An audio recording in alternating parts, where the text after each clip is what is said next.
जय हिंद। स्वागत है दोस्तों। आज की ये क्लास हिंदी वर्णमाला के महत्वपूर्ण टॉपिक स्वर पर आधारित होगी। इस वीडियो के अंतर्गत हिंदी स्वर से संबंधित सभी महत्वपूर्ण जानकारियों का संपूर्ण स्पष्टीकरण के साथ अध्ययन करेंगे। वीडियो में आगे हम स्वरों की पूर्ण जानकारी प्राप्त करेंगे, उच्चारण के आधार पर स्वरों का वर्गीकरण, स्वरों से संबंधित कुछ विशेष बातें और एग्जाम में पूछे जाने वाले कुछ महत्वपूर्ण प्रश्न जिनका हम ट्रिकी मेथड से अध्ययन करेंगे।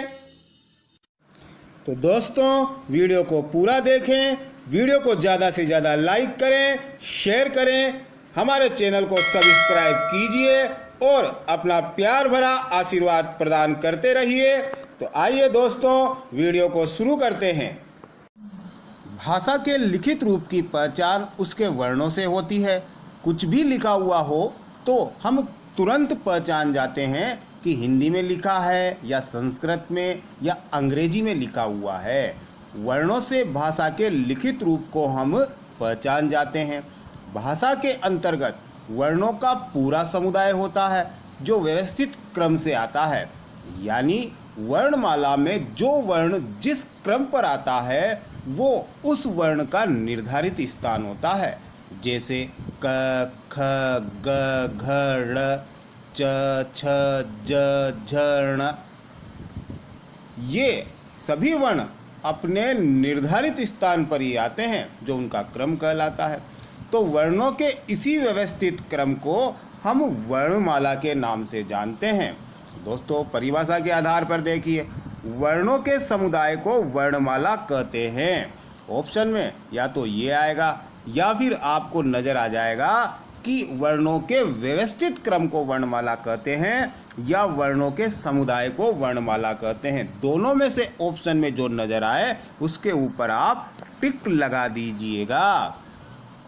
हिंदी वर्णमाला के अंतर्गत वर्णों की संख्या 52 निर्धारित है। हिंदी वर्णमाला में कुल 52 वर्ण हैं और इन 52 वर्णों को 2 भागों में विभाजित किया गया है। अब ये जो 2 प्रकार हैं इन्हें हम स्वर और व्यंजन के नाम से जानते हैं। स्वरों की संख्या 11 है, व्यंजनों की संख्या 33 है, जबकि वर्णमाला में वर्णों की संख्या 52 है। अब आपको कन्फ्यूजन होगा कि कुल वर्ण 52 है जबकि स्वर 11 है, व्यंजन 33 है, बाकी का क्या?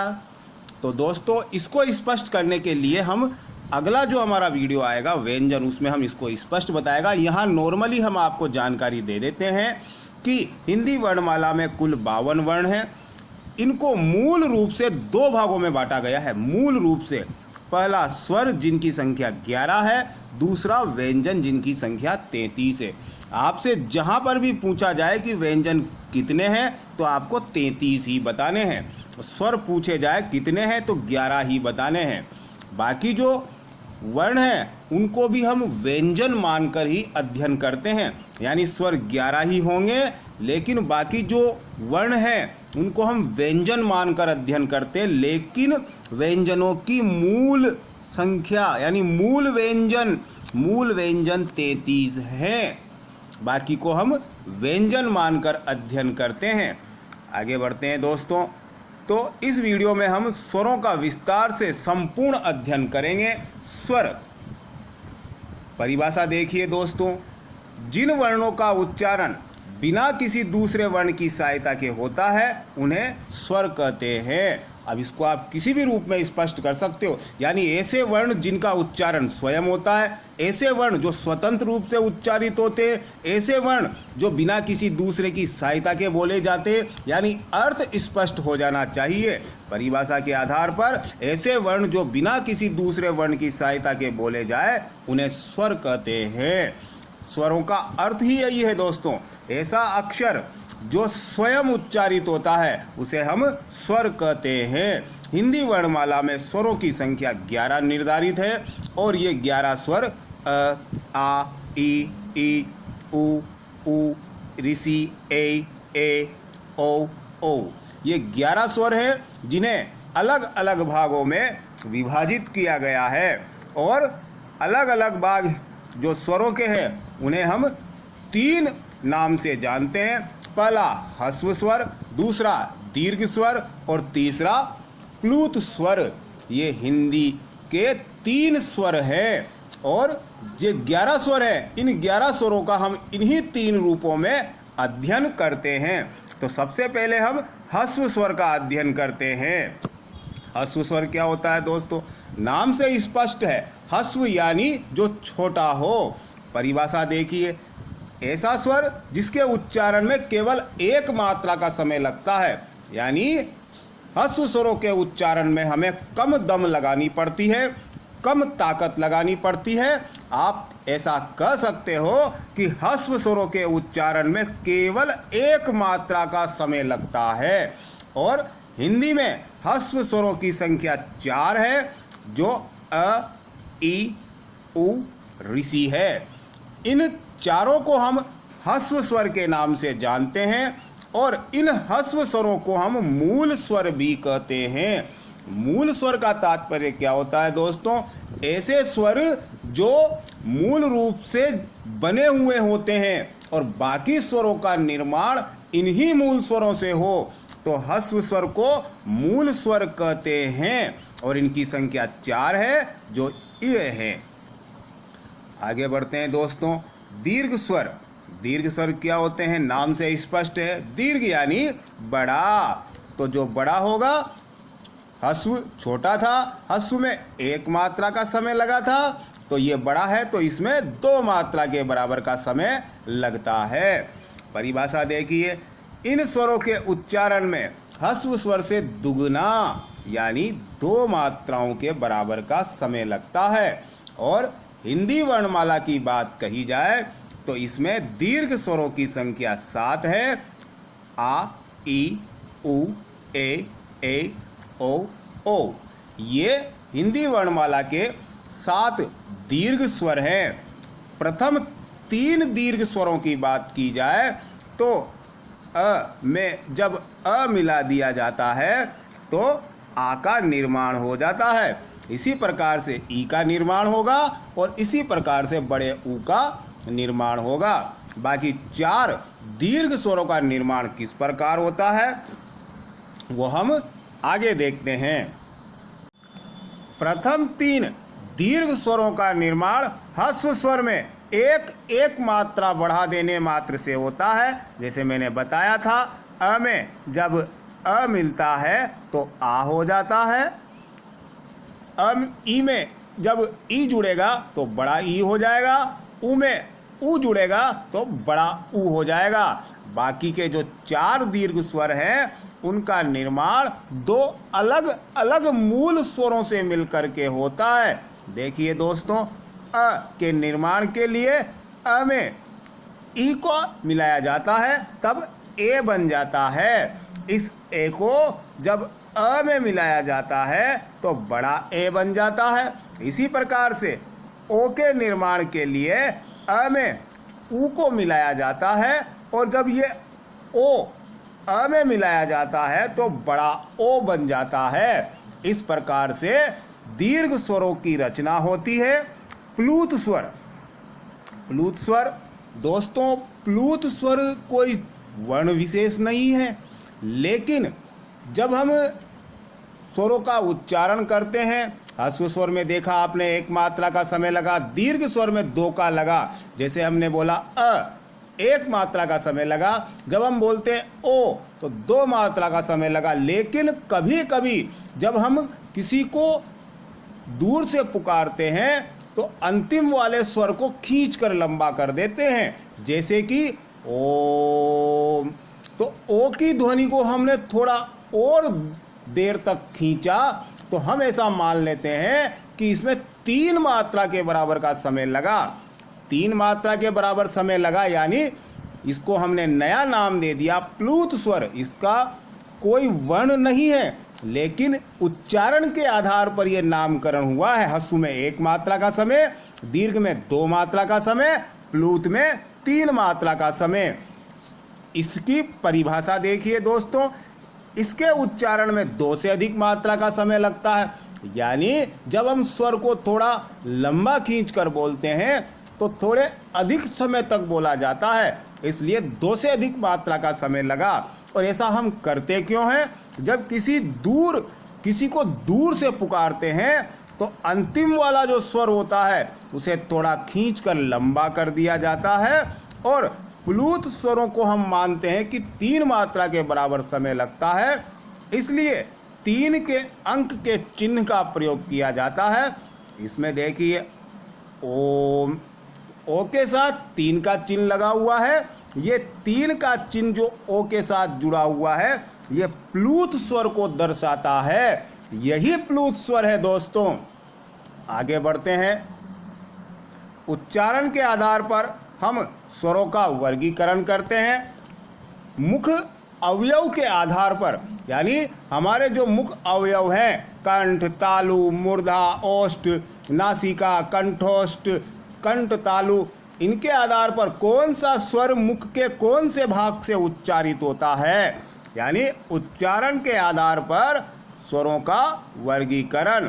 कंठ से उच्चारित होने वाले जो स्वर हैं वह अ और आ हैं।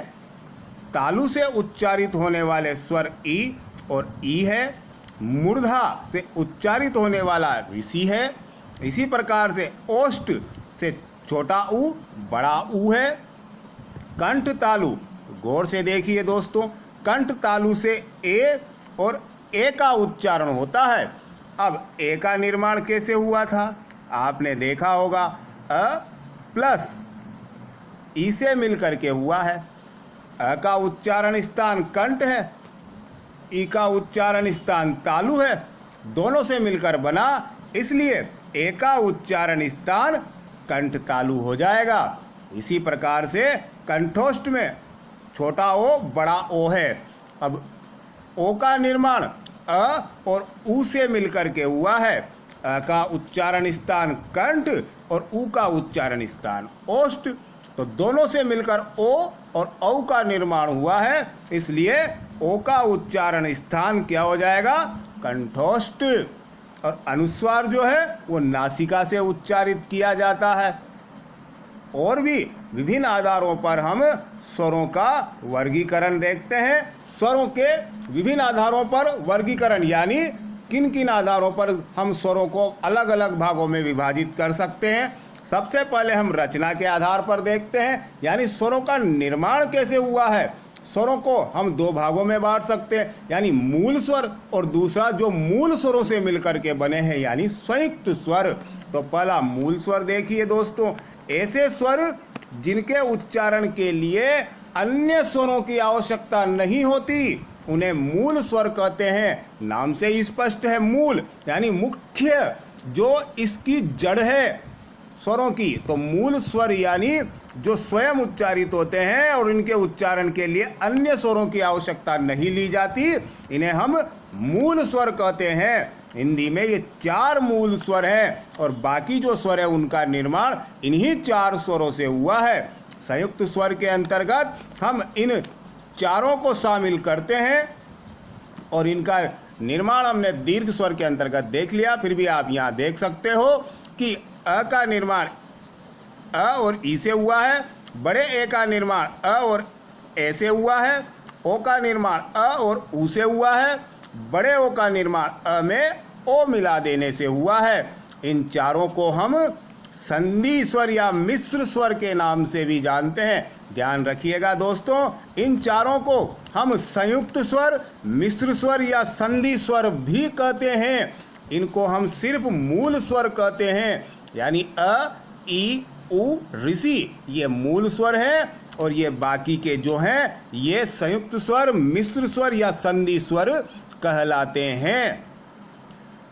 स्वर तंत्री में कंपन के आधार पर स्वरों का वर्गीकरण, यानी जब हम स्वरों को बोलते हैं तो हमारी जो स्वर तंत्री है उसमें कंपन होता है नहीं होता है, इसके आधार पे जो वर्ण हैं उन वर्णों को 2 भागों में विभाजित किया है, एक सघोष और एक अघोष। सघोष तो जितने भी स्वर हैं सभी स्वर 11 स्वर सघोष के अंतर्गत आते हैं। यानी वर्णों को दो भागों में विभाजित करते हैं स्वर तंत्री में कंपन के आधार पर। पहला सगोष, तो सभी स्वर सगोष के अंतर्गत आते हैं, यानी जब हम स्वरों का उच्चारण करते हैं तो स्वरों के उच्चारण में हमारी स्वर तंत्री में कंपन होता है, इसीलिए सभी स्वर सगोष वर्ण के अंतर्गत आते हैं। सगोष वर्ण यानी स्वर सगोष वर्ण है, यानी सगोष ध्वनियाँ हैं। सगोष की परिभाषा क्या है ये भी आप साथ में ही जान लीजिए।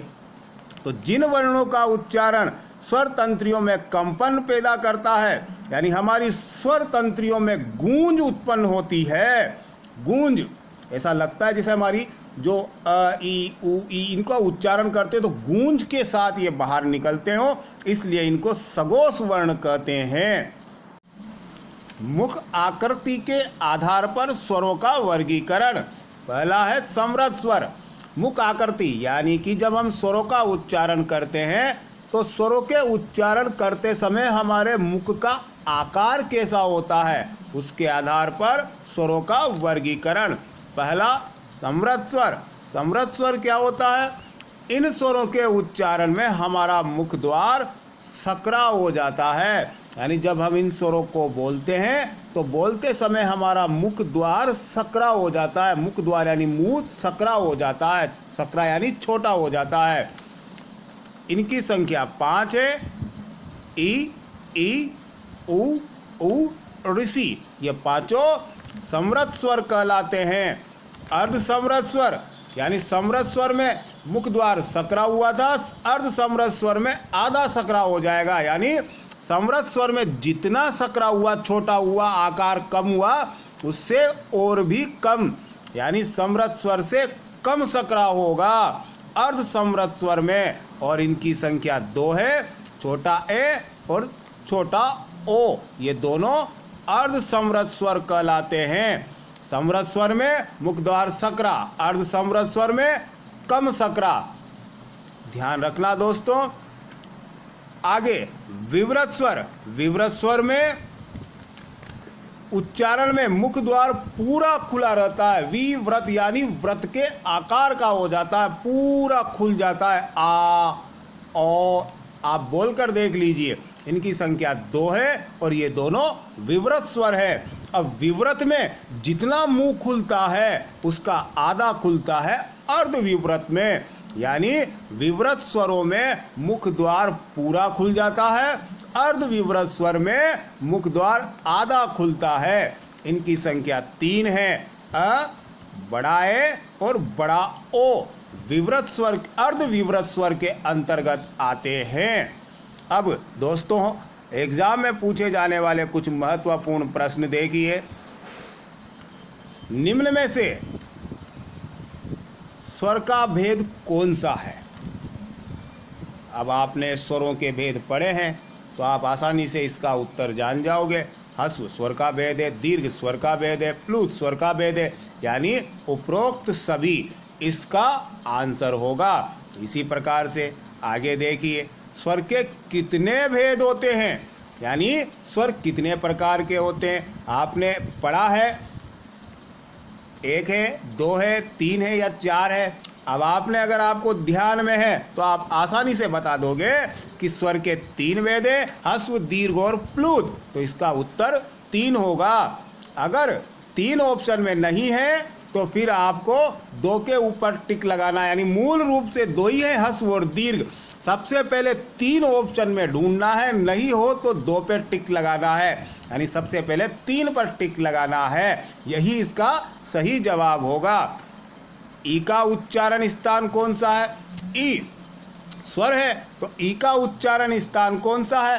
तो मुख के कौन से भाग से ई का उच्चारण होता है? कंठ से? नहीं। तालु से? बताओ, जवाब दीजिए।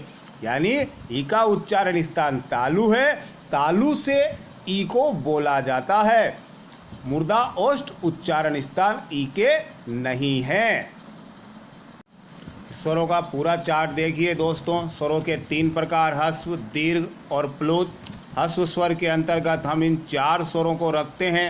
अ, ई, उ, ऋषि, ये 4 ह्रस्व स्वर है। दीर्घ स्वर के अंतर्गत हम इन 7 स्वरों को रखते हैं आ, ई, उ, ए, ओ। ये 7 स्वर दीर्घ स्वर है। प्लूत स्वर जब हम किसी को अंतिम स्वर को थोड़ा खींचकर पुकारते हैं तो ओ के यानी 3 के अंक का प्रयोग किया जाता है। यह प्लूत स्वर है।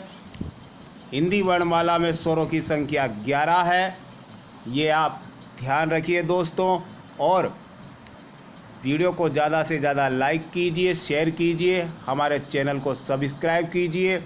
जय हिंद, वंदे मातरम।